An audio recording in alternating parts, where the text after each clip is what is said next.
Alright, back at it with another one, you know what I'm saying? So, At the end of James Cameron's 1989 underwater thriller The Abyss, oil rig diver Bud Brigman, played by Ed Harris, dons an experimental diving suit in which instead of air, he breathes a special oxygenated liquid. This allows him to avoid the lethal effects of extreme water pressure and descend to the bottom of a deep ocean trench to defuse a nuclear warhead. While certainly a memorable plot device, surely such a technology is pure science fiction, right? Well, not so much as you might think. The breathing fluid depicted in the film, oxygenated perfluorocarbon, actually exists, and while scenes with the diving suit were filmed with Ed Harris holding his breath, an earlier scene in which a rat is immersed in the breathing fluid was filmed for real.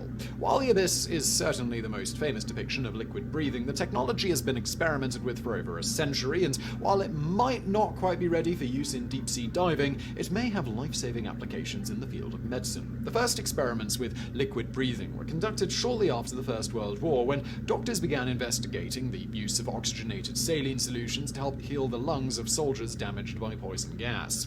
But it was not until the height of the Cold War in the late 1950s that research truly began in earnest, as the US Navy sought ways of allowing sailors to escape a sinking submarine without suffering from decompression sickness. Decompression sickness, also known as the bends, is a condition that results from breathing air at pressure. As a diver descends and the water pressure increases, more and more nitrogen from the air becomes dissolved in their tissues. If they then ascend too quickly to the surface, the sudden drop in pressure causes the nitrogen to come out of the solution, forming tiny bubbles that can cause severe joint pain, air embolism, strokes, and death. Consequently, divers must descend slowly and make frequent decompression stops to allow nitrogen to be gradually released from the body. But if instead of air, a diver or escaping submariner could breathe an oxygenated liquid, then the pressure inside and outside the lung would be equal, preventing nitrogen buildup and the need to decompress. Liquid breathing would also help reduce or eliminate other hazards of deep diving, including nitrogen narcosis or rapture of the deep, an alcohol-like intoxication caused by breathing nitrogen under pressure. Oxygen itself also becomes dangerous below a certain depth, a phenomena known as oxygen toxicity.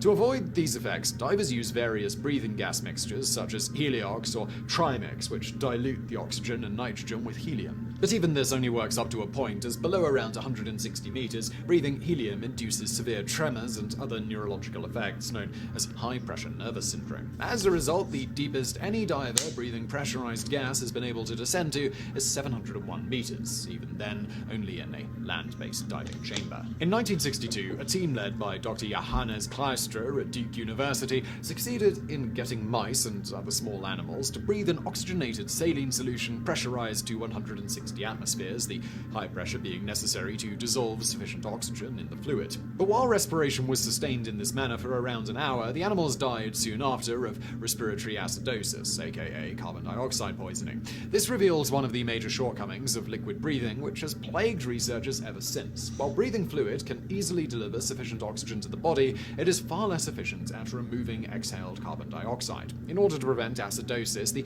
average human would have to move 5 liters per minute of breathing fluid through the lungs while resting and 10 liters per minute to perform any sort of physical activity, a flow rate human lungs are not capable of sustaining for any length of time. Any practical fluid breathing system would thus have to actively pump fluid into and out of the lungs, like the mechanical ventilators used in hospitals. In 1966, American researchers Leland Clark and Frank Garland made a breakthrough in liquid breathing research by placing Kleistra's oxygenated saline with an exotic liquid called perfluorocarbon, or PFC. First developed as part of the Manhattan Project during the Second World War, PFC is a colorless liquid composed of the elements carbon and fluorine. The bonds between these two elements is among the strongest in nature, making PFC unreactive, biologically inert. It has twice the density of water, but a quarter of the viscosity, and can hold nearly 20 times as much oxygen and carbon dioxide as water, properties which make it ideal as a breathing fluid. Clark and Garland's early experiments involved simply immersing rats and mice in oxygenated PFC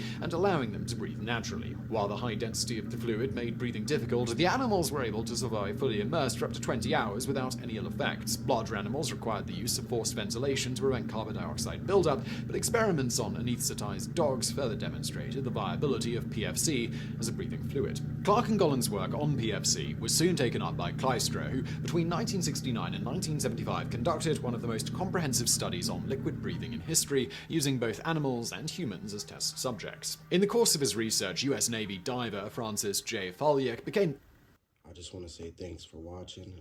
Subscribe and more videos to come. I'm going to keep posting. You guys keep watching. You guys keep liking. And